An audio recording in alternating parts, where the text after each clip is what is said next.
الحمد لله رب العالمين الرحمن الرحيم إياك نعبد وإياك نستعين صراط الذين أنعمت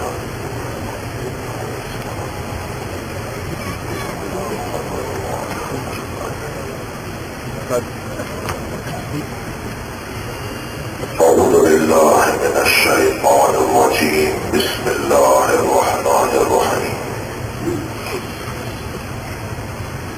الحمد لله الذي لا يبلغ مدحته القائلون ولا يحصي نعماءه العدون ولا يؤدي حقه المجتهدون الذي ليس لصفته حد محدود ولا نعت موجود ولا وقت معدود ولا أجل ممدود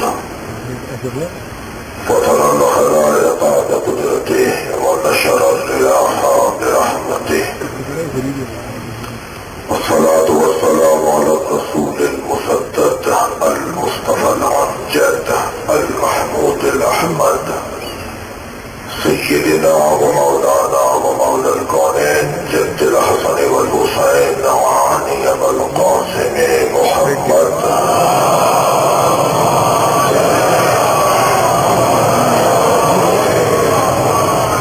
وعليه الطيبين الطاهرين المعصومين الذين قال الله إنما يريد الله ليذهب عنكم الرجس أهل البيت ويطهركم تطهيرا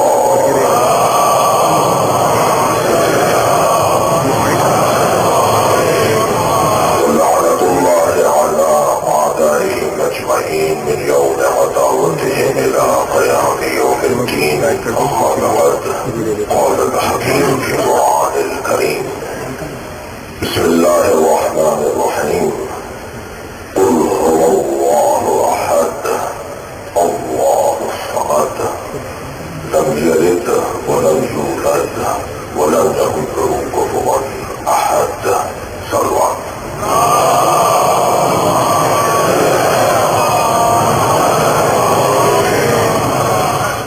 سورہ مبارکہ توحید. تاریخ عبدیت میں یوں تو اللہ کے بڑے حسین بندے گزرے ہیں، مگر جیسا بندہ ابراہیم اور جیسا عبد حسین گزرا ہے اس کی نظیر نہیں ملتی. اپنے ماں قبل اور اپنے ماں بعد عباد الہی کے لیے ایک مثال بن گئی یہ دونوں ہستیاں. بڑا گہرا تعلق ہے ایام عزا کا عقیدہ توحید کے ساتھ. اللہ کے وجود پر دلائل کیا ہے، اللہ کی ذات کی معرفت کا ذریعہ کیا ہے، کیسے اللہ کو پہچانیں گے، دلائل کی ترتیب کیا ہے، براہین کا انداز کیا ہے. اہل عرفان اہل جدت نے براہین وجود پروردگار کو عنوانات کے ساتھ یاد کیا ہے. یہ برہان نظم ہے، یہ برہان تمانو ہے، یہ برہان جاذبہ ہے، یہ برہان دافعہ ہے، یہ برہان وحدت ہے. یہ اہل رفقت کا کام ہے. علماء کرام نے اس پہ محنت کی ہے. انبیاء کرام خود قرآن مجید، انبیاء کرام ائمہ اہل بیت کی تعلیمات کی روشنی میں دلیلوں کو منظم کیا ہے. اور عزیزان گرامی، اللہ کے صفاتی نام تو 99 ہیں، مگر اس کا ذاتی نام ایک ہی ہے، اور وہ ہے لفظ اللہ.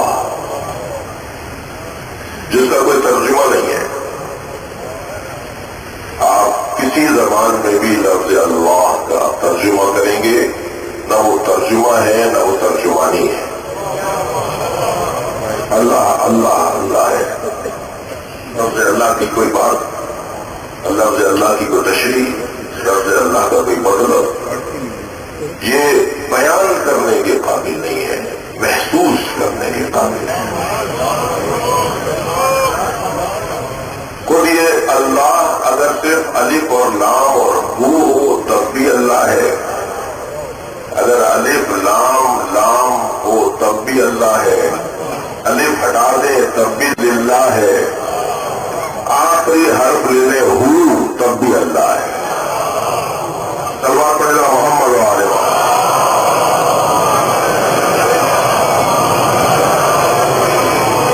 یعنی یہ واحد نام ہے کہ جسے اگر کوئی ذہن کا قطع برید کرنے والا قطع ذہن کا شکار اسے قطع برید بھی کرے تب بھی اللہ سے دور نہیں ہونے پائے گا.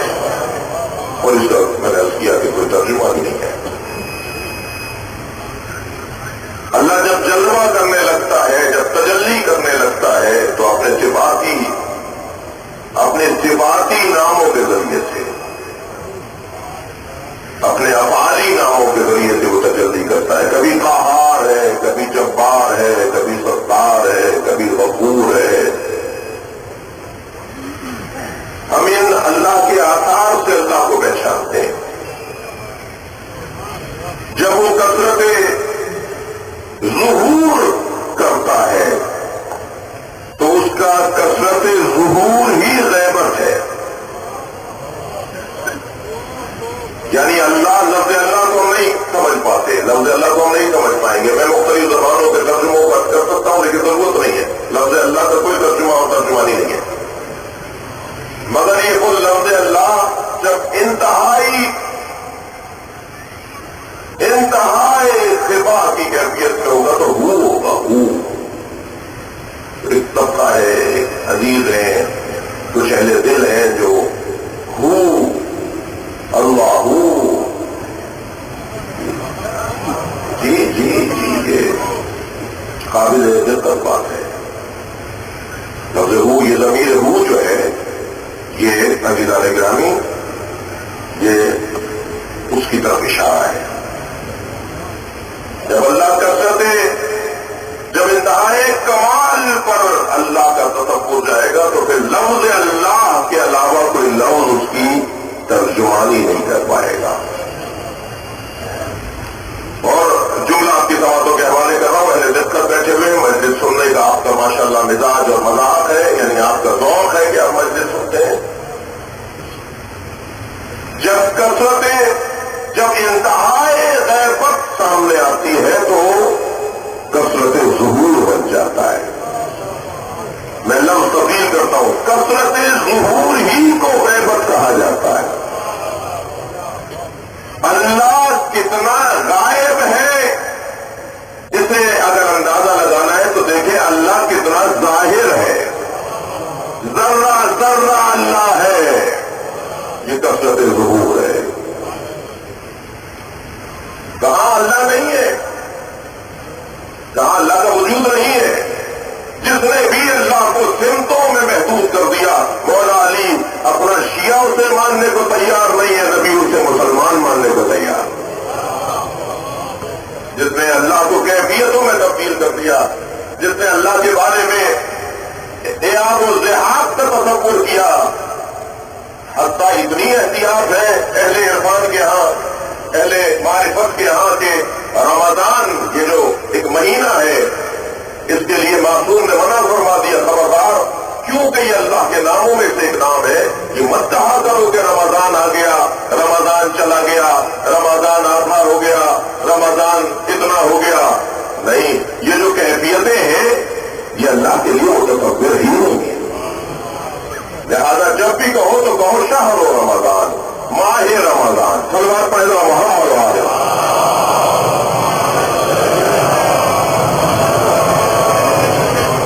دیکھنا چاہوں گا جدا نگرانی، اللہ کثرت ظہور رکھتا ہے اور جو چیز کثرت ظہور رکھے وہی غیبت ہو جاتی ہے.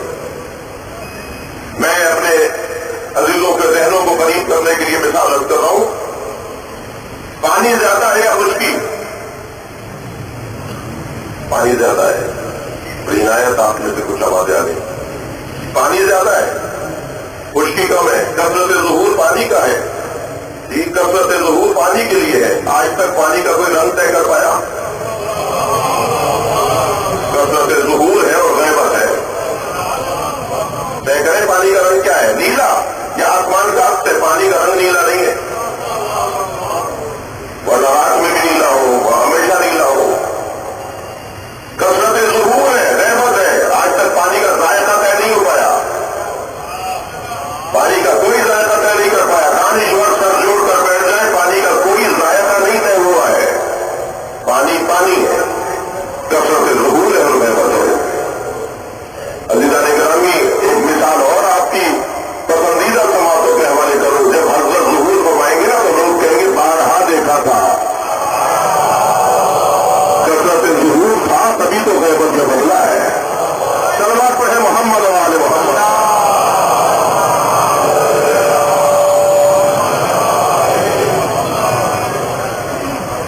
اب اللہ کی معرفت کے لیے تمام اہتمام کیے گئے ہیں. انبیاء کرام کو بھیجا گیا ہے، انہوں نے قربانیاں دی ہیں، آسمانی کتابیں نازل کی گئی ہیں، ان کے تحفظ کے لیے جانوں کے نذرانے پیش کیے گئے ہیں.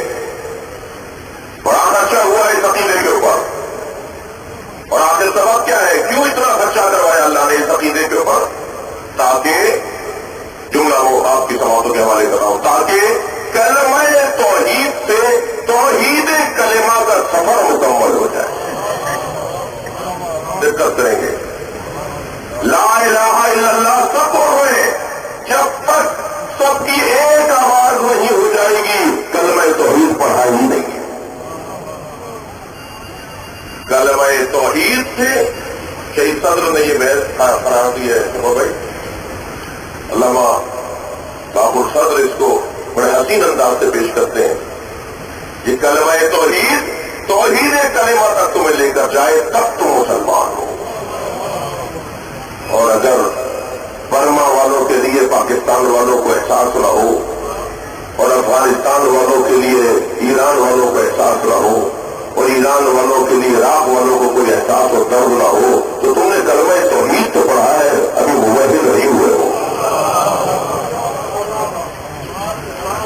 یہ بارڈر، یہ شناختی کارڈ، یہ پاسپورٹ، یہ انتظامی معاملات ہیں، عقیدتی معاملات نہیں ہیں. یہ ہمارے ممالک کے انتظامی معاملات ہیں. یہ کلمہ توحید ہمیں توحید کلمہ تک لے جائے، ایک آواز. عزیزان گرامی، یہاں محسوس کیجیے گا کہ بڑی محنت ہوئی ہے، ایسے ایسے لوگوں کو مارا گیا ہے کہ جن کے پیر سے اڑنے والی خاک ہمارے آنکھوں کا سرما بنے. ایسی عظیم لوگوں کو اس عقیدے کی خاطر کیوں اللہ چاہتا ہے کہ میری جو مخلوق ہے ان سب کو میں نے بالقوہ خلیفۃ اللہ بنایا ہے. یہ سب بالقوہ خلیفۃ اللہ ہے، یہ بالفعل خلیفۃ اللہ بن جائیں. میں نے ان کے اندر قوت رکھی ہے کہ یہ میری سفارت کریں، یہ میرے سفیر بن کے زندگی گزارے. میں نے ان میں صلاحیت رکھی ہے، جب تک اس صلاحیت پر یہ عمل نہیں کریں گے یہ سفر عقیدہ توحید، بیان عقیدہ توحید جاری رہے گا. اب اس عقیدے کے اوپر دلائل، اس عقیدے کے اوپر دیکھیں، ایک مرتبہ تو بہت سامنے کی بات ہوتی ہے کہ جی یہ دلیل ہے، میں مطمئن ہو گیا، جی دلیلیں بہت تھیں، آپ نے ہمیں سمجھا دیا، ہمارے پاس توڑ نہیں تھا اس لیے ہم مان لیتے ہیں. یہ ایک بات کا طریقہ ہے. غیر موحد کو اللہ سمجھانے کے لیے آپ نے بہت کچھ دلیلوں کی ایک فہرست مرتب کر دی. اس کے بعد کیونکہ توڑ نہیں تھا، جواب نہیں تھا، کوئی حل نہیں تھا، کوئی اور چیز نہیں تھی پیش کرنے کو، تو اس نے کہا جی میں تسلیم ہو جاتا ہوں. لیکن کیا یہ تسلیم ہونا مسلمان ہونے کی علامت ہے؟ یہ تو مجبور ہے. سمجھ جاؤں گا، یہ جو آپ کے دلائل پر دلائل نہیں لا پا رہا یہ مجبور ہے. یہ جب تک اندر سے نہ کہے کہ میں اللہ کو مانتا ہوں اس وقت تک یہ مسلمان نہیں ہے. شاید آپ بھی بہت سارے لوگوں کو جانتے ہو 1 گھنٹے تک اللہ کی وحدانیت پہ تقریر کر لیں گے، بہت اچھا